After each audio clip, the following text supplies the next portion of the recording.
नोरमा group, जो सोचता है वो करता है। आपके अपने सपनों का आशियाना।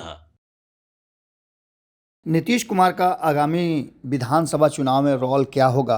क्या नीतीश कुमार मुख्यमंत्री बनेंगे?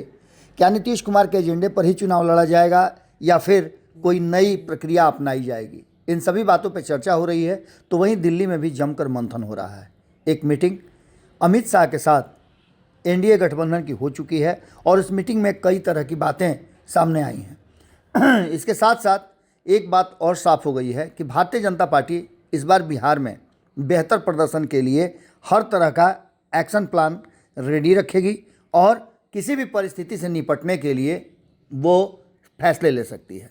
इतना ही नहीं, महागठबंधन से सीधी लड़ाई के लिए नीतीश कुमार को साइड करके हर तरह से इस बार तैयारी में जुटी हुई है भारतीय जनता पार्टी। भारतीय जनता पार्टी ने और भारतीय जनता पार्टी के जो थिंक टैंक हैं उन्होंने एक बार फिर से अमित शाह को इंट्रोड्यूस कर दिया है और बिहार के मामले में अमित शाह की एंट्री हो चुकी है। अमित शाह की एंट्री इस बात को लेकर के भी हुई थी कि जब बिहार में अध्यक्ष की बात हो रही थी, प्रदेश अध्यक्ष की, तो उन्होंने दिलीप जायसवाल को चुना था। दिलीप जायसवाल बिहार भाजपा के एक बहुत पुराने कैडर हैं, बहुत पुराने नेता हैं और लंबे समय तक उन्होंने संगठन में काम किया है। अब दिलीप जायसवाल के कंधे पर भारतीय जनता पार्टी ने बड़ी जिम्मेवारी दी है। मेरी बात जब दिलीप जायसवाल से हो रही थी विभिन्न मुद्दों पर, तो उन्होंने साफ कहा था कि उनका सीधा सीधा ध्यान संगठन पर है और संगठन को हर हाल में मजबूत करके 2025 के चुनाव में उतरेंगे। दिलीप जायसवाल ने कहा था कि संगठन पर चल रहा है और संगठन को और धारदार बनाने के लिए जो भी करना होगा वो करेंगे।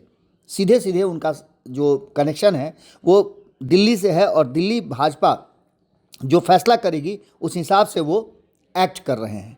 बिहार बीजेपी मंडल अध्यक्ष और जिलाध्यक्ष नियुक्त करने को लेकर के जोर शोर से जुटी हुई है। इस साल 15 दिसंबर तक सभी मंडल के अध्यक्षों की नियुक्ति करने का वादा किया गया था। हालांकि ये प्रक्रिया अभी तक पूरी नहीं हुई है, लेकिन 30 दिसंबर तक सभी संगठन मजबूत कर लिए जाएंगे और सांगठनिक जिलों को भी तैयार कर लिया जाएगा। टीम अगले साल होने वाले चुनाव के लिए पूरे जोश से मैदान में उतरेगी। दिलीप जायसवाल ने इन सारी बातों को लेकर के स्पष्ट तरीके से कहा है कि 6 से 7 संगठन जिला और बढ़ाए भी जाएंगे। इसके अलावा मंडल की भी संख्या बढ़ाई जाएगी। जिस मंडल में 60-70 बूथ हैं उसे काटकर नया मंडल बनाया जाएगा और इससे संगठन के कार्यों में आसानी की जाएगी। यानी कि 2025 के चुनाव के लिए भारतीय जनता पार्टी ने जिस तरह का मॉडल तैयार किया है उस मॉडल की चर्चा अमित शाह ने पहले भी किया है। अमित शाह का मॉडल आप जानते हैं कि वो बड़ी ठोक बजा करके अपनी पूरी टीम के साथ मंत्रणा के बाद कोई भी तैयारी करते हैं। इस तैयारी में भारतीय जनता पार्टी अपने सहयोगियों का साथ जरूर लेगी, लेकिन तरीका भारतीय जनता पार्टी वाली होगा। भारतीय जनता पार्टी का प्लान 2025 फतह रेडी हो चुका है और इसमें नीतीश कुमार का रोल भी तय किया जा रहा है। नीतीश कुमार के वर्तमान रोल की बात करें तो एक तरफ जहां बिहार भाजपा सहित एनडीए के घटक दल ये बात कह रहे हैं कि नीतीश कुमार ही हमारे अगुवा होंगे और उन्हीं के नेतृत्व में चुनाव लड़ा जाएगा, तो वहीं दूसरी तरफ आपने सुना होगा कि क्या कुछ कह रहे हैं अमित शाह। अमित शाह ने अभी इस पर फैसला नहीं लिया है, यानी कि भाजपा का केंद्रीय नेतृत्व इस पर अभी भी असमंजस की स्थिति में है और एक राय नहीं बना पाया है। इन सारी बातों को लेकर के हम लगातार आपको बताते रहे हैं कि भारतीय जनता पार्टी पिछले कई वर्षों से, कई चुनाव से भारतीय जनता पार्टी चाहती है कि वो सीधे सीधे नीतीश कुमार को साइड करके या नीतीश कुमार के बिना एक बार महागठबंधन से सीधी लड़ाई लड़े और अपनी ताकत देखे। बिहार बीजेपी में संगठन स्तर पर बड़े बदलाव की तैयारी भी चल रही है और इस बदलाव में बहुत कुछ देखने को मिलेगा। आपको बता दें कि इस तरह से भारतीय जनता पार्टी एक बार बिहार में अपनी जड़ें मजबूत करने में लग चुकी है। आगामी बिहार विधानसभा चुनाव को लेकर के एनडीए की ओर से कई प्लान जो हैं वो बनाए गए हैं। उन प्लानों में एक तो संगठन को मजबूत करना, दूसरा जितने भी कील कांटे हैं उसे दुरुस्त करने की भी तैयारी शुरू हो चुकी है। इस कड़ी में बिहार भारतीय जनता पार्टी के जो बदलाव हैं वो धीरे धीरे करके किए जा रहे हैं और 30 दिसंबर तक ये बदलाव करके नए साल में नए तरीके से काम किए जाएंगे। नियुक्ति पर सख्त नियम अपनाए जाएंगे और विभिन्न मानकों पर खरे उतरने वाले लोगों को ही जिलाध्यक्ष, मंडल अध्यक्ष की जिम्मेवारी दी जाएगी।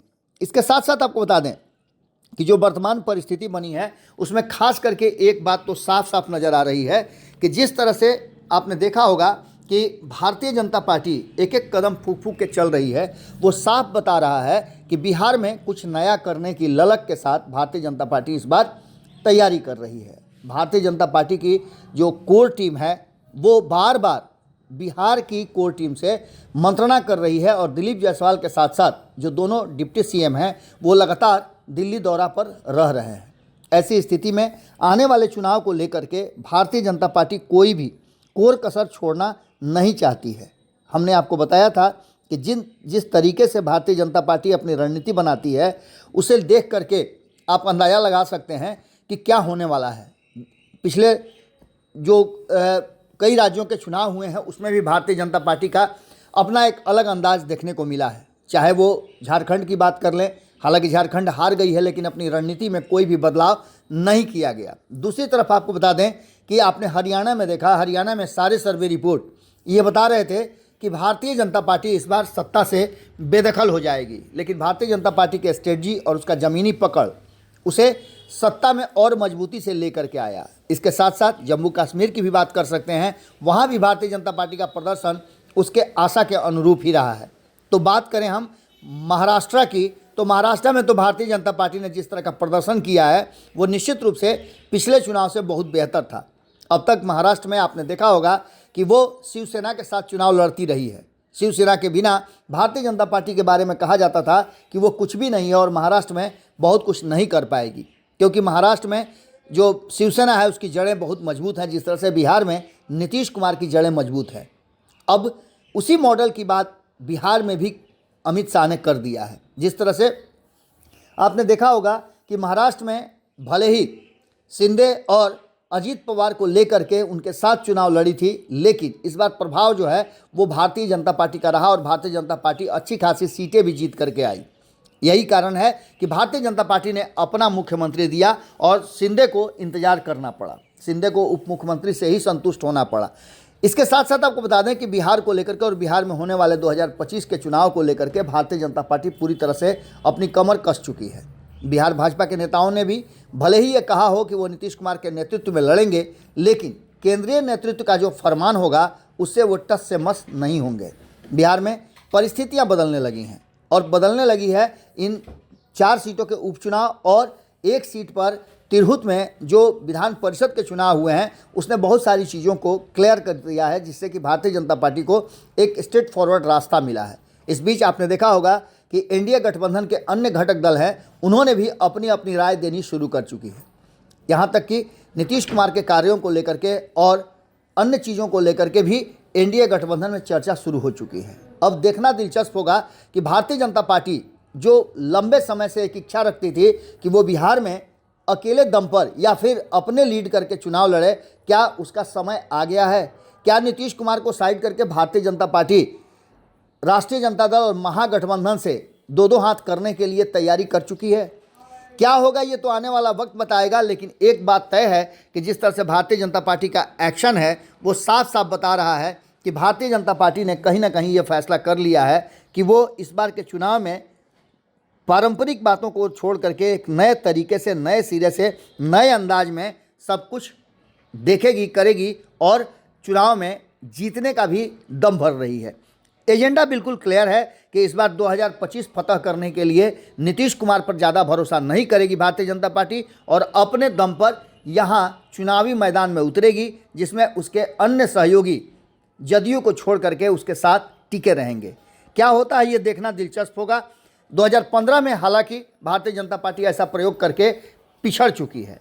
अब देखना है कि क्या इन 10 सालों में भारतीय जनता पार्टी ने अपनी शक्ति संचय किया है और उनके सहयोगियों में इतना दम है कि वो भारतीय जनता पार्टी के साथ बिहार में सत्ता तक पहुंच सकते हैं। क्या होगा, कमेंट बॉक्स में अपनी राय जरूर लिखिएगा। बहुत बहुत धन्यवाद।